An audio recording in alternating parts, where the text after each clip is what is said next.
Hello, this is Grant Hughes of Grant Hughes Investigates on YouTube. Please hit that like button, share, and subscribe.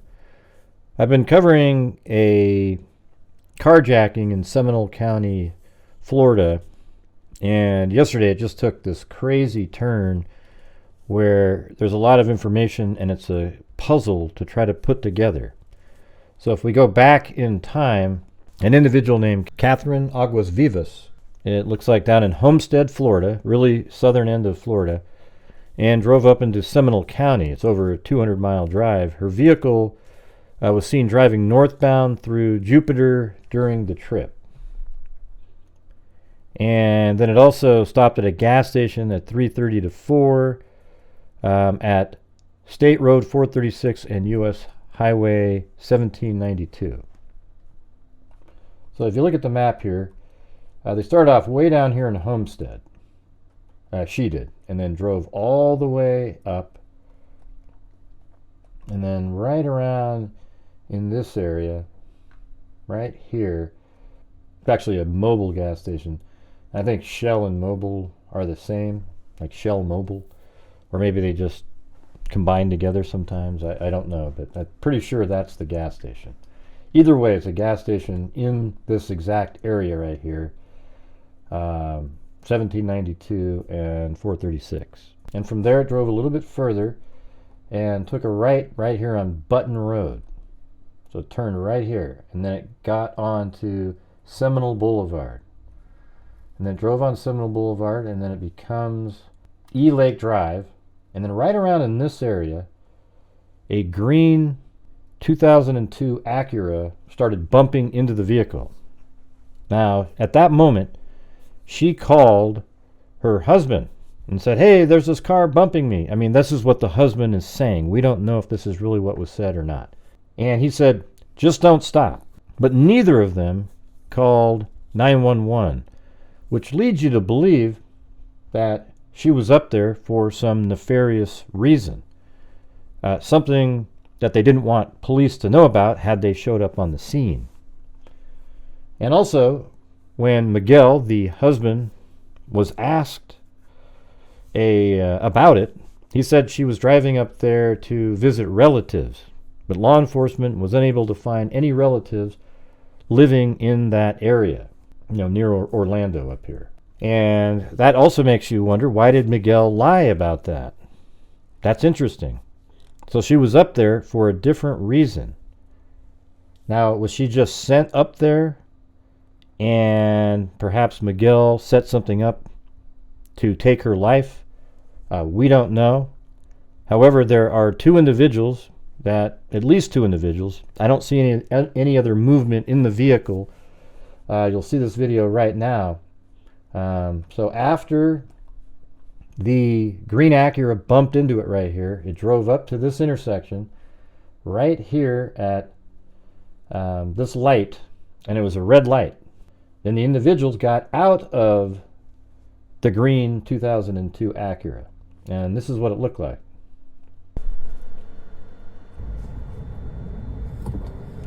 Obviously I have a machine gun, and you can see there's actually movement in the vehicle, the green vehicle, so that means there's at least two people.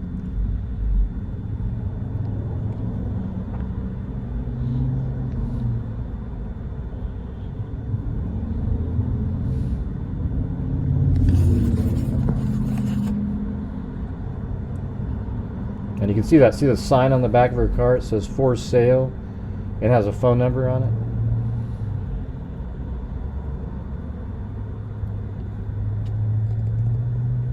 That'll come into play in a little bit. So right here it turns, and the camera just sort of pans up and you lose it. So it does a U-turn. But if we were to take a look at Google Earth, it does a U-turn right here, but then it ends up coming back this way. So it probably was the fact that she was in this left-hand lane here means that you couldn't turn right, and they wanted her to turn right. So she had to do a U-turn, come around, and maybe she turned around over in this area. We don't know. But eventually came back this way and then headed south on, I believe it's Tuscaloosa Road. And there's a press conference that goes over all of this, so I mapped it all out according to what it said, and then drove down, got onto 417 here, made its way all the way down. So this is, right now, you got a picture that there's a green 2002 Acura following her vehicle. And her vehicle was a Dodge Durango. White. Anyways, it makes its way all the way down, 417 here. Then it takes an exit here called I think it's called the Bogey Creek Road exit. So if you go down to Street View right here, it could be that you take the exit right here and go under and drive underneath. That's probably exactly what you do. So you don't really take this exit driving around how I have it here. It looks like you go a little bit further and then take this exit and then go underneath. So it'd be right here, take a right, and then it goes underneath, and then you're on Bogey Creek Road. Then apparently on Bogey Creek Road, they took a left right here, and then I think in this industrial area right here, there was construction going on apparently where the car was found. People in the area heard gunfire and they saw smoke.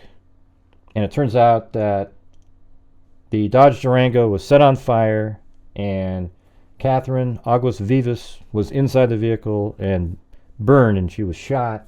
And at the scene, they found a 10mm round, which isn't common for use on the streets. So there was a 10mm round there, and she was killed. So at this point, you wonder, was it a hit organized by her husband? Or is it, some sort of gang-related issue? Something higher than that even, organized crime, where she was taken out. At that point, we're just all kind of confused at what happened. But you know that the husband and, Miguel and Catherine did not call 911. And I think that's interesting. And Miguel lied about where she was going. Now, everything that he said about the phone call from Catherine, about being chased, it turns out it is true. There was witnesses that saw a car ramming her car. But was that phone call, was it made and he told her that, or was it something different on the phone call where he told her, oh yeah, just keep driving? Maybe there was something else on that phone call. We don't know. We don't know what that phone call actually said, because it's Miguel saying it, and we know now that he lies, because he said that she was up there to visit family, and there's no family living in the area. All right. So the story's already a little bit bizarre, but it just got absolutely crazy yesterday. So let's play part of that press conference right now. The car was legitimately owned by a family in Winter Springs. So this is about the green 2002 Acura, and they are going through its recent ownership. They sold that to a legitimate car dealership back in December. As car dealerships typically do, they traded off to an auto auction. It went to an auto auction and then ultimately was purchased by a buy here, pay here owner operator who sold it from their lot in Seminole County. It was still titled to the original owners in Winter Springs. It had not had enough time to work out the transfer of title. And the people who purchased the car never came back to finish the additional paperwork. They still owed the person money. So the car has been out on the streets probably since February, unregistered, undocumented with a license plate. Any license plate that it had on at any given time was just temporarily put on, largely from a stolen tag. What's unique about a 2002 green Acura in the state of Florida, there were only 3 in the state of Florida. 2 had been salvaged and only 1 existed in the state. We were able to locate this vehicle just recently on Saturday, April 13th. One day after we had the news conference announcing that we were investigating a murder, it once again was parked and abandoned in an Orange County apartment complex and was towed through a contractual tow service. When a tow service tows a vehicle that is illegally parked in an apartment complex, they have a responsibility to contact either the tag or through VIN to report into a system. That is how the VIN number was identified. Again, the VIN number was unique because there was only one 2002 green Acura left in the state of Florida. When the VIN number ran, we immediately knew it was our car. That vehicle then was collected, transferred to the Orange County Sheriff's Office to be evaluated for evidence with the Orange County team and the Seminole County team. Wow. I mean, so there you go. The green 2002 Acura has been found, and the last purchase of it, the individual didn't complete the purchase, and it hadn't even been changed. The registration hadn't been changed over, and therefore it was a car used for crime. Now, here's something that is absolutely insane. The tow truck driver that towed it on March 19th towed it to obviously took it to a lot somewhere. Somebody recovered that vehicle. They got it back, and we don't know how that took place. They must have shown their, purchase bill or something like that, because it wasn't registered to them yet. We don't know how they got that vehicle back from the tow truck driver. The tow truck driver's name is Juan Luis Cintron Garcia, and apparently he owned a tow truck company called JL Towing in Orlando. So regardless, somebody was able to get that car back from him. Now, was there something in that car that Juan Luis Cintron Garcia, the tow truck driver, took? And I say that because on April 10th, one day before Catherine Aguasvivas was abducted and then murdered, Juan Luis Cintron Garcia was killed at his residence. A green vehicle, which law enforcement believes was the same 2002 green Acura, was at the scene when just a hail of gunfire killed Juan. And at the scene, a 10-millimeter round, again not commonly used on the streets, was found at that scene. So why would somebody shoot the tow truck driver that towed the truck a while ago? Did they take something out of that vehicle, and were they trying to get it back? Was it retribution for something as well? Because when they got their vehicle back, they saw that there was something missing in it? We don't know, but it's absolutely bizarre. So what we have so far is that Catherine Aguasvivas drove from Homestead all the way up past Orlando in Seminole County. She was hijacked and killed. The day before she was killed, the tow truck driver of the green vehicle that was following Catherine, when that tow truck driver towed that vehicle back in March 19th, he was killed the day before Catherine was killed. And why that is, I don't know. Did he find something in the vehicle? Perhaps drugs? Give those drugs to Miguel, and then Catherine was transporting the drugs up in that vehicle up into Orlando area to sell to somebody. Perhaps the buyer was actually the people in the green vehicle from before, just getting their material back, and we're going to take the inventory back for themselves. I don't know, but I'm trying to come up with something reasonable. And just when you thought it couldn't get crazier, it gets crazier. A female detective for Seminole County was the one that called the phone number on the back of the for sale sign on the vehicle. So here's a surveillance shot of the vehicle driving around. It says for sale, 786-352-0437. And this female detective called that phone number. The call went to, guess who? Miguel, Catherine's husband, the lady that was abducted and killed. And the detective identified herself. Miguel and Catherine's brother, whose name is Louis, who also lived in Homestead, provided information to the detective on the phone, and then they both agreed to travel to Seminole County to meet with detectives. However, on the drive up, they contacted a friend in Orange County that happened to be the wife of Francisco Estrella, an Orange County deputy. Now, we don't know when they made that call. Is it just that they used the wife's number and then they spoke directly to Francisco Estrella? That's what seems to be more logical, to just call the wife and then the wife hands the phone over to Francisco Estrella. But listen to this. The wife asked her husband, this is what they claim, but let's just say that it was Miguel on the phone, asking Estrella to find out anything they can on the detective, after they were given her name by the detective. Estrella then used a false name and contacted the female county detective. The phone call was recorded. Estrella and his wife accessed illegally the Florida David system, which you see right here. They pulled up unique information about the female detective working the case. They took screenshots, and they also sent the audio recording of the phone call on to Miguel. So what is actually going on here?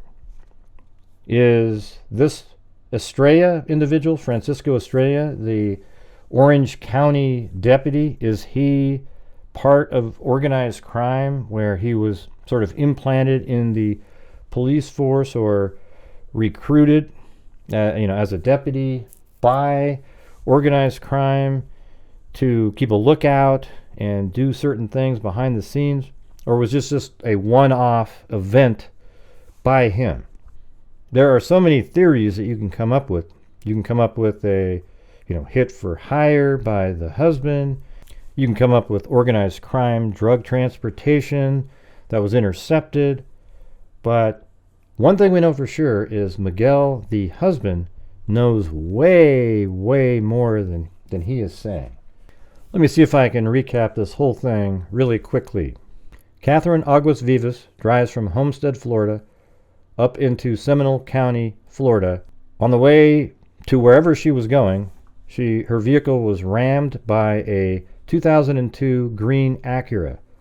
Shortly after that, one of the individuals out of the 2002 green Acura got out and held a machine gun to Aguasvivas, had her slide over to the passenger seat, and got into the front seat and drove away, and eventually drove her down a little bit south and to a construction site where they set her car ablaze. They shot her, and they found a 10 millimeter round on the ground with many, many other shell casings. It was just absolute automatic gunfire. The green vehicle that was following Aguasvivas was a vehicle that had been purchased back in February, but final paperwork was never done, and was just driving around on the streets using fake plates and was unregistered. On March 19th, the vehicle was parked illegally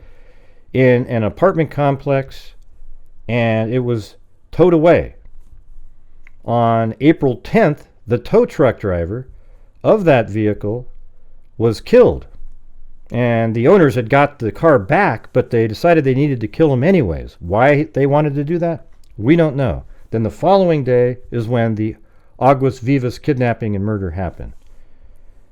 And then that was on the 11th. Then on the 13th, the green 2002 Acura was found also parked again in a apartment complex, incorrectly, like it wasn't parked right, and it was towed away. And then because the VIN number was put into a system, it alerted law enforcement. They retrieved it. Now they're doing forensic examination of it.